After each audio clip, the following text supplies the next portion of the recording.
Hello readers!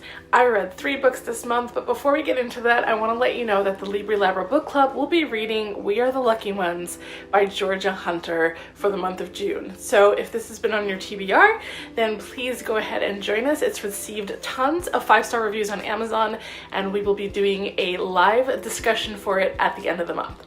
Alright, so for the month of May, I read 3 books. I've mentioned in previous videos that I did start a work book club, and the first book that we read was Dark Places by Gillian Flynn. It was the second book written by this author, the first being Sharp Objects, and the third being Gone Girl. Dark Places is a thriller. I would say that it started off a little bit slow, but things started to pick up about a quarter of the way through the book.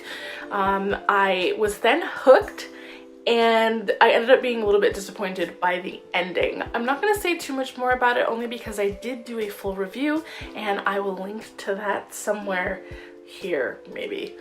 The second book I picked up in May was a spontaneous one. I think maybe I saw somebody leave a comment about it on Goodreads, and I was like, wow, I didn't know she had a book out. She has a couple books out, but it is Buffering by Hannah Hart.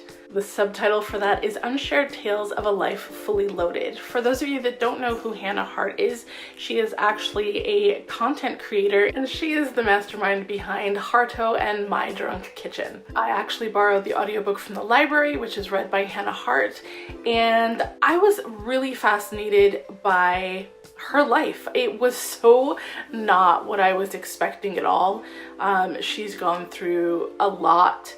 Her book walks the reader through some of the challenges that she faced as a child living with a mother who was schizophrenic. She also talks about some of her own mental health struggles, and also goes into her relationship with her sisters, and talks about like before and after all of the YouTube stuff, and kind of ends sort of where she's at now. I feel like I learned a lot, not just about her life, but about some of the experiences she had, like about Burning Man, which I had heard of, but I really didn't know anything about, and also some of the tools that she uses to stay grounded and kind of deal with her anxiety and with her depression. I gave it 4 out of 5 stars, and if you're the type of person that is into memoirs and biographies and stuff like that, then I would recommend picking it up. The last book I read was Little Fires Everywhere by Celeste Ng, and this was a book that I read with the Libri Labra book club, and we did have our discussion about it already, and I will link to it up here. This book takes place in the somewhat utopian town of Shaker Heights, Ohio,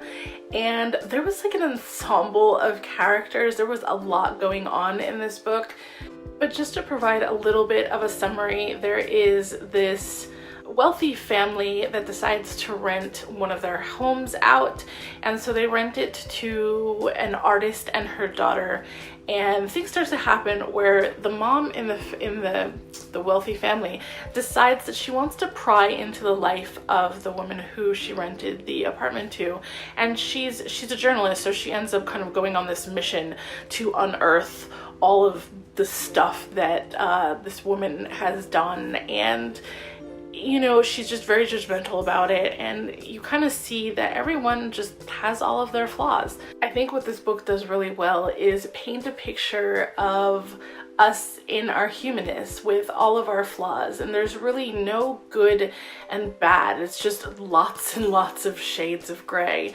and it'll leave you with a lot of questions at the end. I think you may rethink some things, hopefully. So it does kind of push those buttons and ask you, you know, well, what would you do if you were in this situation? And you might not have an answer, and that's totally okay, but hopefully it gives you a lot to think about. I did give it 4 out of 5 stars, and if you'd like to hear our in-depth discussion, you can find that video on this channel. If you're like me and you love talking about books, then smash that like button. Also, be sure to subscribe, and don't forget to hit the bell to be notified when I upload new bookish related videos.